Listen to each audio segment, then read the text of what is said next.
wanna be down with the king. It's the Sports Kings. Sports Kings. Big Mike. He might fall off the wagon in the next 10 minutes. And Rob Calloway. It's about bringing talent. It's not about all the flash and glitz and glam. Not your average sports talk show. The Sports Kings. This is NFL legend, Work Done. This your boy D. Howard, a.k.a. Superman. I'm Jerome Bettis, the bus. It's Cam Newton. Holla at your boy already. This is Hank Aaron, and I'm down with the King. Tell a friend, Kings is back. All right, back with hour number 2 of the Sports Kings podcast. Yours truly, Big Mike, Rob Calloway, being heard via Spreaker.com. So make sure you spread the word and tell a friend. We greatly appreciate it. You guys can also get in contact with us and interact with us via social media, Twitter, Instagram, and Facebook. All 3 handles are at Sports Kings Live. Be sure to use the email address as well, sportskingslive@gmail.com. All right. We're going to jump right into the conversation in the second hour because we got a lot of stuff we need to kind of attack, and I don't want it to kind of do what it's been doing, bleeding over until tomorrow. We got some fight stuff that we got to get out the way, some NFL stuff that carried over from yesterday, as well as some MLB, a couple of MLB stories, and some light NCAA stuff, but nothing that's really pressing as far as time goes. First and foremost, let's jump into the NFL, where Robert Griffin III, quarterback for the Washington Redskins, his 5th-year option was picked up at a value of $16.1 million. And if you don't know what that is, it's covered under the current CBA, where all the first-round players sign 4-year deals that contain a 5th-year team option. Basically, in the case of Robert Griffin and guys like Andrew Luck, the deals now are around $25 million guaranteed for the first pick, when it's a quarterback especially. That's guaranteed for the first 4 years of the deal. And then based on how you perform, the team can make a decision as to whether they pick up that 5th-year option, which is an accelerated amount. This time it's at $16.1 million. I think Andrew Luck will be 16.3, a little bit more with him being the first pick and Robert Griffin being the second pick. You know, all guys don't get their options picked up, by the way, if you're wondering. The guy who was the kid that was he's now in Tennessee now. He was in Jacksonville, and I can't think of his name to save my life. He's backing up Colin Kaepernick now, but he will not. Obviously, he's with a new team, so his 5th-year option is null and void anyway. The draft will be here on Thursday, 8 p.m. The first round, as a matter of fact, will be in prime time on Thursday. They started this 2 years ago with the Thursday night primetime first round situation, and they liked it, so they're keeping it. Was it 2 years ago? Hold on, did Julio get drafted on a Thursday? No. That was definitely a Friday because we was on the air the next day. It may even been a Saturday. Next day, okay. Yeah, it was the next day we was on the air talking about that.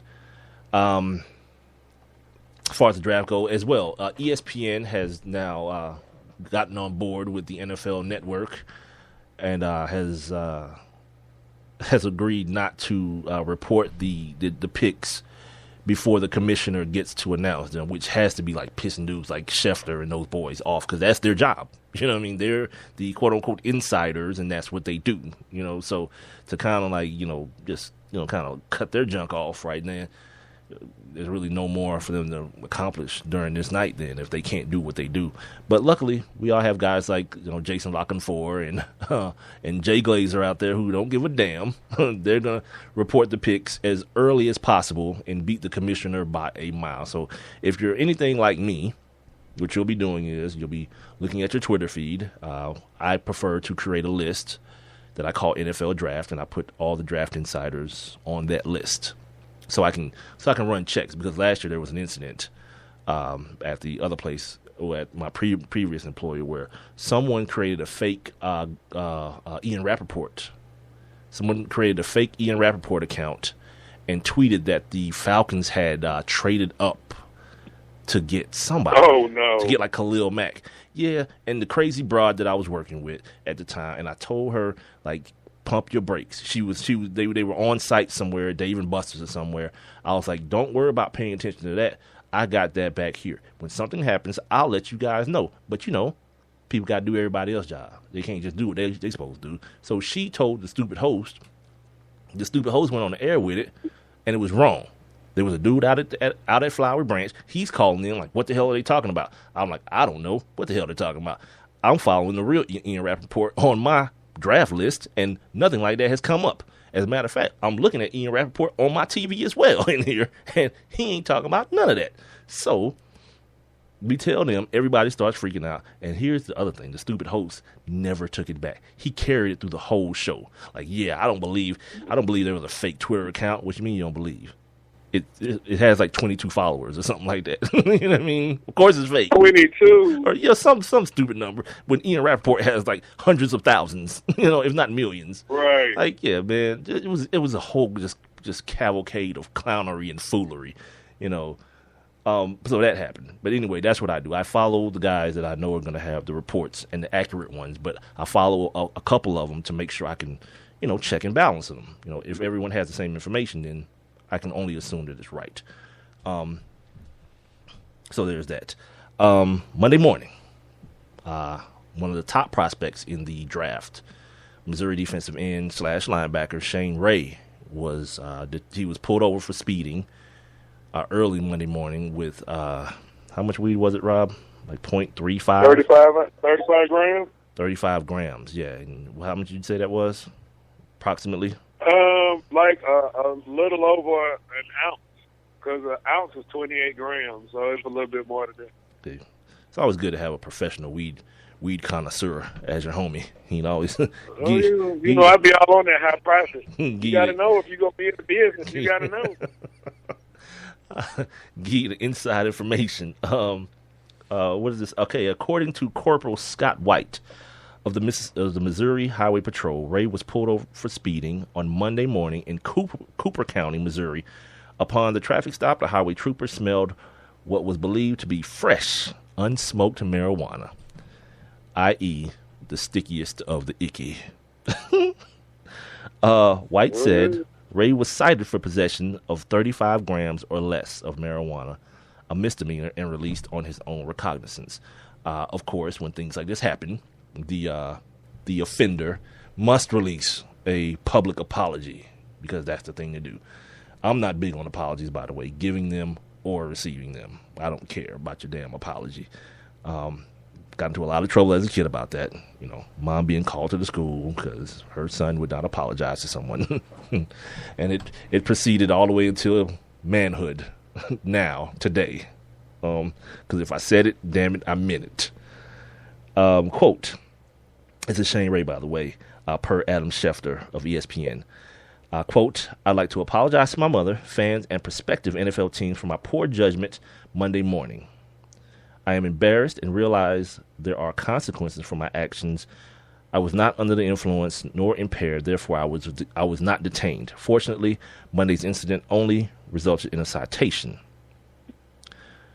I will make better choices in the future.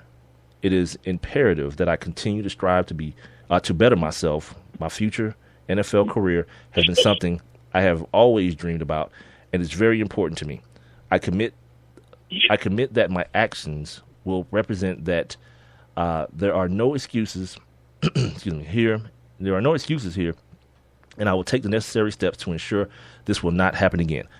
I will not jeopardize my ability to have a positive impact on and off the field moving forward. End quote. So now we have two. We have Shane, just put him in one ball, call him Shane Gregory. Shane Ray and Nebraska's Randy Gregory, two highly regarded prospects who have been linked to marijuana before they've even been drafted by an NFL team. Awesome. Yeah, I'm gonna still proclaim that in 20 years we'll be laughing at all this, at how silly people were about, especially the NFL, how much of a stance they've taken against NFL. Meanwhile, you got like dudes who are 9'8" and 800 pounds who run 4.1, and no one cares about HGH for some reason. So, yeah, I guess you pick your battle, right? Whatever. The ones I can win versus the one that helps me win. Yeah, because that 900-pound, 8-foot dude is a beast on the field, and people come to see him crush other human beings. So there's no reason for me to rush this whole HGH thing. Yeah, all right, cool, whatever. Have it your way, dude. Be Burger King. I'm fine with it. But this whole weed thing, it's gonna go the way of the dinosaurs, very, very quickly. And the NFL is gonna realize just how antiquated this stupid rule is. They've already upped the amount because before, I told you guys, a couple of jobs that you can have and have more weed in your system than be an NFL player. You can be an Olympic athlete. You can be a freaking astronaut. A freaking astronaut, pimp. And have more weed in your body than a dude who runs into other human beings for a living. So go figure. Unbelievable. Go figure. But now they've upped the limit. I guess it's to like a standard Olympic measurement now. I don't know exactly what the amount is, but just think about that, how ridiculous that is. And they're going to find out sooner or later, because it's all going to lead back to this, by the way. It's all going to lead back to head injuries, which is it's the thing. It's like it's the sun in the NFL universe. It's the thing that everything else revolves around. All the domestic violence things, all the money and the TV stuff, all the marijuana testing, because that's what's happening, man. Guys who would rather smoke marijuana than be hooked on oxycodone or oxycontin or Vicodin and all this stuff that they give you, that the doctor can give you, that can eventually like who knows that a lot of people who end up on heroin start with those drugs, with the oxycodone. Yeah, painkillers. Because it's the same thing. It's the same thing. and your body will figure that out very quickly. It's the same exact thing you're putting in there. But for one must be better because a doctor gave it to you. Wrong. I'm looking at my man Dr. Gupta on TV one day, and he's talking about the new epidemic in America is soccer moms being hooked on heroin. You know why? What? Yeah. See that reaction you just had? Everyone I tell this story has the same thing. I'm sitting in the barbershop watching this with my mouth wide open. What's happening is, as a soccer mom, you might hurt your back or something, right? Then you go to the doctor, and the first thing the doctor do is pull out what? The prescription pad. Here, take one of these things with a meal, twice a day or whatever, right? But what they don't bank on, what the doctor doesn't bank on, is that eventually, if your back is hurting, the first thing you're going to do, you're not going to just take it the way it's directed. You're going to take it as needed. You're going to, my back hurt. I'm about to go take this oxycodone or whatever it is, right? But eventually, the prescription runs out, and you can't get another prescription unless you do something illegal, or something immoral or whatever. So what these soccer moms are doing, and they had like hidden cameras. This is the funny thing. Like you see like these fancy SUVs like pulling up in front of the bando, in front of the trap house, dude. And like this nice little sweater wearing lady get out the car and go cop her some heroin, dude. Yeah. Wow. I'm not even trying to laugh, but it's real talk, man. And so going back to the marijuana situation, what we're going to find out is that what we've already found out is that there's a chemical that your brain secretes when there's a head injury or a head trauma. Here's the thing. Science has told us that marijuana reverses that effect, which means that in 20 years, probably less, I'm giving them 20, the NFL is going to find out that the solution to their brain injury problem is the weed. That's what's going to be awesome about this whole thing. And you can tell everyone that you heard it here on the Sports Kings podcast first, because I know no one else is talking about it. I talked about this on a show I did probably a year ago, dude. Matter of fact, you know what I thought about those days, Rob? This weekend, you and I did a show, didn't we? On 92.9? Talking about this week? Yeah. This week, we did a show about, because something brought it to my attention. Something happened. And I was like, yeah, we talked about that last year this time. And I can't remember what it was. Damn, man. When you get old, man, time just starts going by so much faster. You know what I mean? Remember when you was 10, it was like, I'm never going to be 20. God, I'm going to be a kid forever. Yeah, now you're like 38. It's like, damn, I was 10 so long ago. Oh, God. We're getting so old, dude. what did I talk about? Oh, Shane Ray, and the kid from Nebraska. Yeah. So everyone's talking about these millions of dollars that they're losing. I don't think it's going to be that serious because I know what kind of